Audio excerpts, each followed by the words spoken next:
Welcome back to our YouTube channel. आज हमारे पास एक नया टॉपिक है। ये मेटलर्जी चैप्टर से ही रिलेटेड है ये पूरा टॉपिक। कल हम लोगों ने oxidation reduction, oxidising agent, reducing agent के बारे में पढ़ा। कल हम लोगों ने थर्माइट प्रोसेस देखा, थर्माइट रिएक्शन एल्युमिनियम पाउडर के जरिए जो वेल्डिंग में इस्तेमाल होता है। आज हम लोगों के पास एक, जैसा कि बोर्ड पे आप देख रहे हैं, एक रिएक्टिविटी सीरीज है, यानी कौन सा मेटल कितना रिएक्टिव है, कितना तामुल पजीर है, उसे देखना है। ये सीरीज देख करके ही हम लोग बहुत सारे मेटल्स का रिएक्टिविटी अंदाजा लगा सकते हैं कि कौन कितना रिएक्टिव है। यहाँ पर देख रहे हैं एक लाइन से लिखा हुआ है, जो नाम मैं एक बार पढ़ देता हूँ। Potassium, calcium, sodium, magnesium, aluminium, zinc, iron, nickel, tin, lead, hydrogen, copper, mercury, silver, gold and platinum. Last में जो है प्लैटिनम है। इस साइड में सिंबल दिया हुआ है उन सब धातुओं का, मेटल्स का, ठीक है। बीच में हाइड्रोजन एक गैस है, ठीक है। अब देखिए ये सीरीज जो हम लोग सजाए हैं, पोटेशियम के नीचे कैल्शियम है, कैल्शियम के नीचे सोडियम है, सोडियम के नीचे मैग्नीशियम है। आप देखिए रिएक्टिविटी सीरीज जो है वो ऊपर से नीचे जाएंगे तो रिएक्टिविटी यानी तामुल करने की सलाहियत जो होगी वो कम होगी ऊपर वाले के मुकाबले में। यानी पोटेशियम ज्यादा रिएक्टिव है कैल्शियम के मुकाबले में, कैल्शियम ज्यादा रिएक्टिव है सोडियम के मुकाबले में, सोडियम ज्यादा रिएक्टिव है मैग्नीशियम के मुकाबले में। ऐसे करते हुए नीचे तक हम जाएंगे। ओके, अच्छा, यहाँ पे दिया भी गया है, देखिए लीड तक आकर के वहां से हाइड्रोजन स्टार्ट हो रहा है, हाइड्रोजन के नीचे कॉपर है, मर्क्यूरी है, सिल्वर है, गोल्ड है, प्लैटिनम है, ठीक है। यहाँ पोटेशियम से लेकर लीड तक जो है ये क्या लिखा हुआ है, देखिए, these metals are more reactive than hydrogen. यानी ये जो हाइड्रोजन के ऊपर जो जितने मेटल्स हैं ये सब ज्यादा रिएक्टिव है हाइड्रोजन से, यानी हाइड्रोजन के मुकाबले में ज्यादा तामुल पजीर है, यानी तामुल करने की सलाहियत बहुत ज्यादा है, ठीक है। यही वो मेटल्स हैं जो किसी एसिड के साथ अगर तामुल करें जिसमें हाइड्रोजन मौजूद है, ठीक है, तो ये हाइड्रोजन गैस पैदा करेंगे, यानी वहां से हाइड्रोजन को डिस्प्लेस कर देंगे, ठीक है। जैसे आप लोग जानते हैं ये फेमस रिएक्शन है, देखे होंगे, जिंक प्लस H2SO4 क्या बनाता है, ZnSO4 plus H2, hydrogen gas निकलता है। तो सल्फ्यूरिक एसिड में जो हाइड्रोजन था ये जस्ता जो है तामुल करके हाइड्रोजन को डिस्प्लेस कर दिया, देखिए हाइड्रोजन मिल गया और खुद उसका जगह ले लिया, ठीक है। ये जगह लेना ये बतलाता है कि जस्ता मोर पावरफुल है हाइड्रोजन के मुकाबले में, उसका जगह ले रहा है, ठीक है। याद रहेगा, ऐसी और भी एलिमेंट से हम लोग मेटल से अगर हम लोग रिएक्शन करवाएंगे तो वही रिएक्शन होगा, ठीक है। आगे देखते हैं हम लोग। लेकिन देखिए हाइड्रोजन के जस्ट नीचे क्या है, कॉपर है। अगर हम कॉपर का रिएक्शन करवाएंगे सल्फ्यूरिक एसिड के साथ तो फिर हाइड्रोजन नहीं मिलेगा, क्योंकि रिएक्टिविटी सीरीज में हाइड्रोजन के मुकाबले में कॉपर जो है कम रिएक्टिव है, वो हाइड्रोजन को डिस्प्लेस नहीं कर पाता या नहीं कर पाएगा। ओके, बात समझ में आ रही होगी, ठीक है। आगे बढ़ते हैं हम लोग। देखिए यहाँ पर रिएक्टिविटी सीरीज, रिएक्टिविटी जो है ऊपर जाएंगे तो इंक्रीज होगा, नीचे जाएंगे तो क्या होगा, डिक्रीज होगा, याद रहेगा। ओके, इसको हम अभी यहीं रहने देते हैं ये सीरीज को, ठीक है। कुछ रिएक्शन है, जैसे रिएक्शन से हम लोग बतलाते हैं। जैसे यहाँ हम लोगों ने एक रिएक्शन लिया, हाइड्रोजन के ऊपर जितना है, जितना धात है, अगर सल्फ्यूरिक एसिड या एसिड के साथ रिएक्शन करेगा तो हाइड्रोजन पैदा करेगा। क्यों? क्योंकि ये जितने एलिमेंट्स है, ये जितने धात हैं, वो हाइड्रोजन एक्टिविटी सीरीज में हाइड्रोजन से ऊपर है, वो हाइड्रोजन को क्या करते हैं, डिस्प्लेस कर देते हैं, हटा देते हैं, ठीक है। अब देखिए, अब हाइड्रोजन का बात नहीं, अब कुछ और चीजों का बात हम करते हैं। जैसे धात में कैसे डिस्प्लेसमेंट होता है, जैसे मान लीजिए एक हम रिएक्शन यहाँ लिखते हैं, आपको दिखाई दे रहा होगा, देखिए कॉपर सल्फेट सॉल्यूशन लेते हैं प्लस जस्ता, ठीक है, क्या हो जाएगा, जिंक सल्फेट हो जाएगा प्लस कॉपर अलग हो जाएगा, ठीक है। Copper sulphate solution plus zinc, zinc sulphate plus क्या हो जाएगा, कॉपर। ओके, या हम इसको थोड़ा सा नीचे लिख देते हैं, क्योंकि जब मैं एडिट करता हूँ काइन मास्टर से तो शायद यहाँ काइन मास्टर का लोगो आता है, उससे छुप सकता है ये। मैं यहाँ लिख देता हूँ इसको इस दूसरे कलर से। देखिए, जिंक का रिएक्शन जब कॉपर सल्फेट सॉल्यूशन से होता है, कॉपर सल्फेट का कलर क्या होता है मालूम है? ब्लू कलर का सॉल्यूशन होता है। जब जिंक के साथ रिएक्शन होता है तो जिंक जो होता है कॉपर को हटा देता है, ठीक है, कॉपर हासिल हो जाता है। देखिए यहाँ पर कॉपर हासिल हो गया ना, तो जिंक और सॉल्यूशन का कलर जानते हैं क्या हो जाता है? ये जो जिंक सल्फेट सॉल्यूशन जो हासिल होता है इसका कलर हो जाता है कलरलेस, ठीक।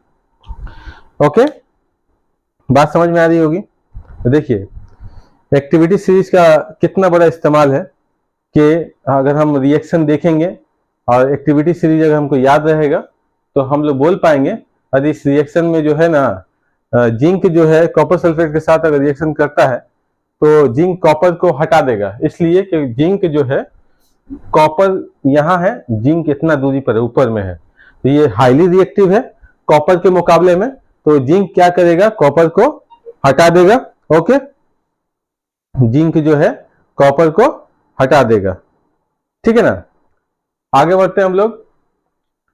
कॉपर को हटाएगा। देखिए कॉपर सल्फेट सॉल्यूशन का कलर होता है ब्लू। ये जब रिएक्शन होता है तो जिंक सल्फेट जब बनता है तो सॉल्यूशन का कलर क्या हो जाता है? कलरलेस हो जाता है और कॉपर हासिल होता है रेड कलर का, ठीक है, रेड कलर का कॉपर जमा होने लगता है।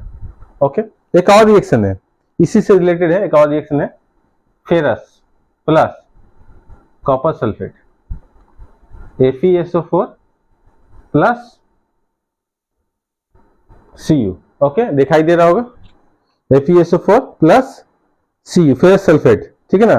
कॉपर सल्फेट सॉल्यूशन का कलर क्या होता है? ब्लू। अभी हम लोग बताएं, जब फेरस के साथ रिएक्ट करता है तो फेरस का सॉल्यूशन का कलर क्या हो जाता है? फेरस सल्फेट बनता है, इसका कलर हो जाता है ग्रीन, और कॉपर जो है हासिल होता है रेड कलर का, ठीक है।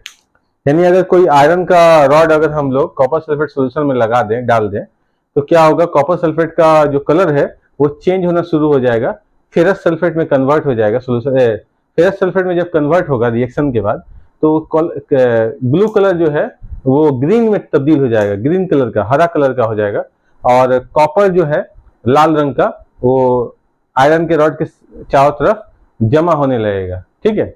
ये रिएक्शन आप देख लीजिए एक्टिविटी सीरीज में।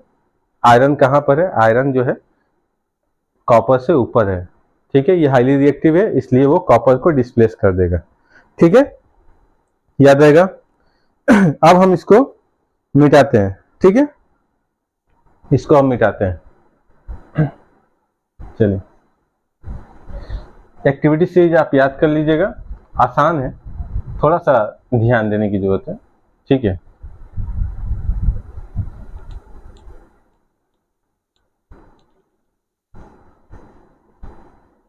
आइए अगला चीज देखते हैं हम लोग।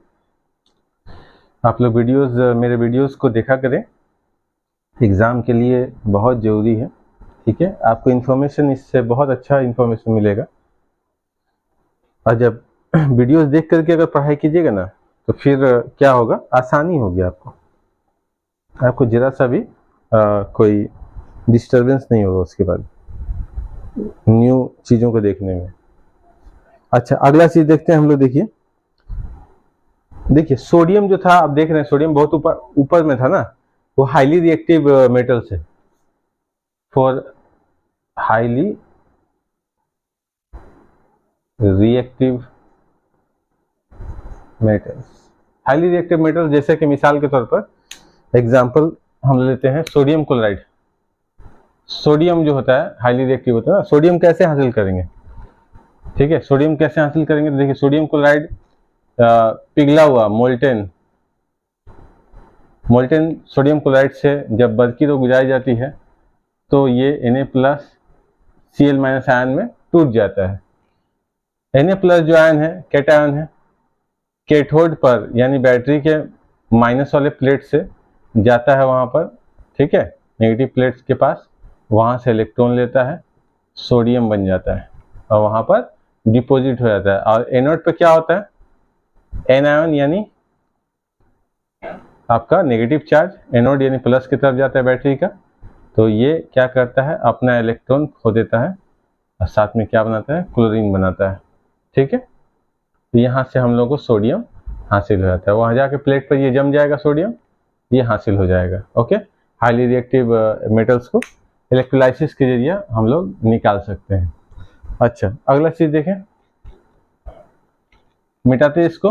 ठीक है, आसान है। अगला चीज देखिए, इसके बाद हम लोग एक और लेते हैं, क्या, एक प्रोसेस है जिसका नाम है कार्बन रिडक्शन प्रोसेस या रिएक्शन। कार्बन रिडक्शन प्रोसेस या रिएक्शन बोल सकते हैं। एक एग्जांपल लेते हैं हम लोग, पहले रिएक्शन लिखते हैं, zinc oxide plus carbon, zinc plus carbon monoxide. ठीक है, जिंक ऑक्साइड को जब कार्बन के साथ जलाया जाता है, गर्म किया जाता है, तो कार्बन जो है रिड्यूस कर देता है जिंक को, जिंक ऑक्साइड को जिंक में। ठीक है, और खुद ऑक्सीडाइज हो जाता है किसमें, कार्बन मोनोऑक्साइड में। तो ये कार्बन रिडक्शन प्रोसेस कहलाता है। ओके, और जिससे हम लोग को जिंक हासिल हो जाती है, खालिश जिंक मिल जाता है। ठीक है, ओके, ये एक रिएक्शन है। इसके अलावा एक और रिएक्शन भी ले सकते हैं, फेरस ऑक्साइड अगर ले लें, कार्बन के साथ अगर रिएक्शन करें तो ये क्या करेगा, 2Fe plus 2CO, 2C।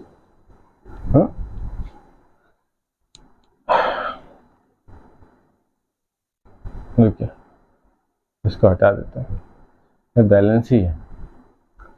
FeO plus C, ferrous oxide plus carbon, ferrous plus carbon monoxide. ठीक है, फेरस ऑक्साइड को क्या कर दिया, रिड्यूस कर दिया फेरस में। ठीक है, रिडक्शन हो गया। ओके, यहाँ पर जिंक ऑक्साइड का जिंक में रिडक्शन हो गया था, किसके जरिए हुआ था, कार्बन के जरिए, इसलिए इसका रिएक्शन का नाम क्या हुआ, कार्बन रिडक्शन प्रोसेस या कार्बन रिडक्शन रिएक्शन। ठीक है, ओके, ये देख लिए आप लोग। अच्छा, एक और टॉपिक आता है, पढ़िए घर पे, ये आसान है। आज मेटलर्जी वाला जो चैप्टर है वो कंप्लीट हो जाएगा, ये लास्ट चैप्टर है। ओके, मेटलर्जी का ये लास्ट टॉपिक है, अभी हम लोग पढ़ने जा रहे हैं, एक दो टॉपिक है, उसको हम लोग पढ़ के खत्म करते हैं। देखिए, कोरोजन, कोरोजन या मेटालिक कोरोजन ऑफ मेटल्स, धातुओं का तहलील होना, या कहीं पर लिखा रहता है या घिस जाना। देखिए, दोनों हालत में धातु का तहलील या घिस जाना एक ही मीनिंग है कि धातु खराब हो रहा है, वो मेटल्स जो है खराब हो रहे हैं। ठीक है, सबसे पहला हम लोग सभी लोग जो कॉमन एग्जांपल जानते हैं, हम सभी लोग कि हमारे घर के आसपास ये घर वगैरह खास करके आयरन वगैरह इस्तेमाल किया जाता है, लोहा इस्तेमाल किया जाता है। ये लोहा जब नमी के कांटेक्ट में आता है, यानी आबी बुखारात के कांटेक्ट में आता है, यानी पानी और हवा के ऑक्सीजन के कांटेक्ट में जब आता है, तो ये आयरन क्या होता है, ऑक्सीडाइज हो जाता है, हाइड्रेटेड आयरन ऑक्साइड में कन्वर्ट हो जाता है। ठीक है, जिसके नतीजे में उसके ऊपर एक परत सी जम जाती है। ठीक है, और वो क्या होता है, पतला होने लगता है, उखड़ने लगता है ना, कमजोर हो जाता है वो आयरन। ओके, तो इसे हम लोग क्या कहते हैं, मेटल्स, कोरोजन ऑफ मेटल्स या धातुओं का तहलील होना या घिसना कहते हैं। ठीक है, यानी कोई भी धातु हो जब नमी के कांटेक्ट में जब आती है, हवा के नमी के कांटेक्ट में आती है, ऑक्सीजन के कांटेक्ट में आती है, तो ऑक्सीडाइज हो जाती है, हाइड्रेटेड ऑक्साइड तैयार करती है, जिसके वजह से क्या होता है, वो धातु कमजोर हो जाती है या घिस जाती है, बोल सकते हैं, या तहलील हो जाती है, जो भी आप बोल पाए। ठीक है, तो इसे हम लोग क्या कहते हैं, कोरोजन ऑफ मेटल्स कहते हैं। ठीक है, तांबा वगैरह का जो बर्तन होता है, आप देखिएगा बहुत दिन तक अगर खुली हवा में अगर छोड़ दिया जाए तो क्या होता है, हरा रंग का उसमें परत जमने लगता है, आप देखे होंगे। ठीक है, इस वो भी क्या हो रहा है, धात खराब हो रहा है, धात जो मेटल है वो खराब हो जा रहा है। ठीक है, घिस जा रहा है। ओके, इसके अलावा कैसे प्रिवेंट किया जाए, ठीक है, ये बता दिए हम लोगों ने ये टॉपिक को। ठीक है, प्रिवेंशन, रोकथाम, है ना, रोकथाम कैसे की जाए इसका, बोलिए, रोकथाम इसका कैसे किया जाता है। हम लोग इसके बारे में पढ़े थे इलेक्ट्रोलाइसिस चैप्टर में, इलेक्ट्रोप्लेटिंग याद होगा आपको। उसमें एक तरीका हम लोग बताए थे कि इलेक्ट्रोप्लेटिंग करके भी हम लोग बचा सकते हैं धात को, खास करके आयरन वगैरह के ऊपर जिंक का, आयरन के ऊपर जिंक का कोटिंग कर दिया जाता है, कोटिंग कर दिया जाता है, जिंक कोटिंग कर दिया जाता है लोहे को, लोहे के ऊपर। ठीक है, लोहे के ऊपर, जिसको बोलते हैं हम लोग क्या, गैल्वानाइजेशन, याद रखिएगा, गैल्वानाइजेशन बोलते हैं। आयरन को यानी लोहे को जंग लगने से बचाने के लिए उसके ऊपर जस्ता की परत चढ़ा दी जाती है। इस प्रोसेस को हम लोग बोलते हैं गैल्वानाइजेशन, जिससे हम लोग लोहे को जंग लगने से बचा सकते हैं। ठीक है, इसके अलावा हम लोग सभी लोग करते हैं, ठीक है, क्या कि लोहे के बने हुए जो ग्रिल्स हैं, फिर जाकर के डोर्स हैं, है ना, ये जो भी चीज़ें हैं सबको हम लोग क्या करते हैं उस पर पेंटिंग कर देते हैं, है ना, पेंट चढ़ा देते हैं। ठीक है, तो पेंट करने से क्या होता है, कहीं ना कहीं कुछ सालों तक वो बच जाता है जंग लगने से। ओके, और तो और थोड़ी उसकी जंग लगने की रफ्तार सुस्त रहती है। ऐसा मतलब ये नहीं, इसका मतलब ये नहीं है कि पेंट करने से जंग नहीं लगता है। आप पेंट अगर जब उखड़ने लगता है पेंट किसी भी ग्रिल वगैरह का, आप देखे होंगे अंदर में लोहा जो पहले था वो अभी उस हालत में नहीं है। ठीक है, सबसे बेस्ट जो होता है ये गैल्वेनाइजेशन होता है। गैल्वेनाइज करने से वो एटॉमिक लेवल तक उसको ढक देता है और नमी के कांटेक्ट में नहीं आने देता है।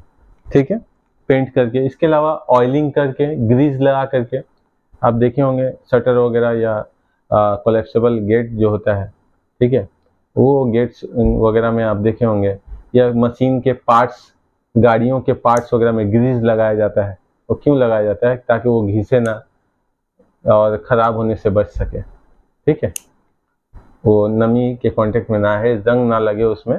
ठीक है, इसलिए बचाया जाता है। ठीक है, उससे बचाया जाता है।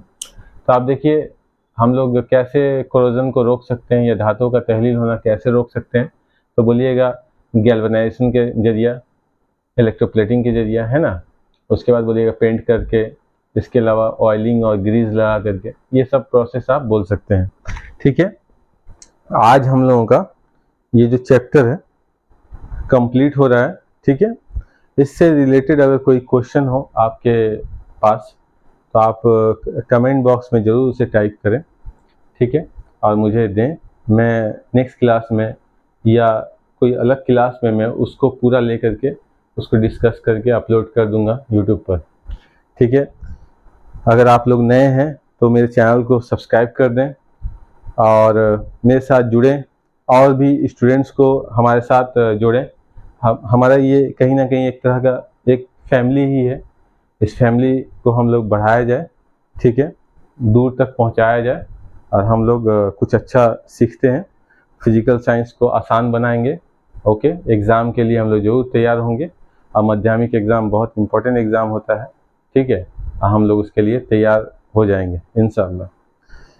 आप लोग सब लोग पढ़ाई कीजिए, टाइम को बेकार मत जाने दीजिए। टाइम एक बार चला जाता है तो फिर वापस नहीं आता है, ये बात हमेशा याद रखिए। बड़े बुजुर्ग जब कहते हैं कोई बात तो ज़रूर उसे सुनना चाहिए, क्योंकि वो एक्सपीरियंस कर चुके हैं। ठीक है, आप लोग भी उसे नज़रअंदाज ना करें बातों को। आप लोग अभी से पढ़ाई शुरू कर दें और ज़रूर आपकी मेहनत रंग लाएगी। ठीक है, मेरे चैनल को आप लोग मेरे वीडियोस को लाइक करें, शेयर करें, कमेंट करें, मुझे हिम्मत दें। मुझे आप सबकी सपोर्ट की बहुत ज़रूरत है। इतने दूर तक मैं आ गया हूँ। ठीक है, कहाँ स्टार्ट किया था मैं देखता हूँ तो वो फिजिकल साइंस का वो स्टार्ट किया था मैंने, आज यहाँ तक पहुँच चुका हूँ अल्हम्दुलिल्लाह।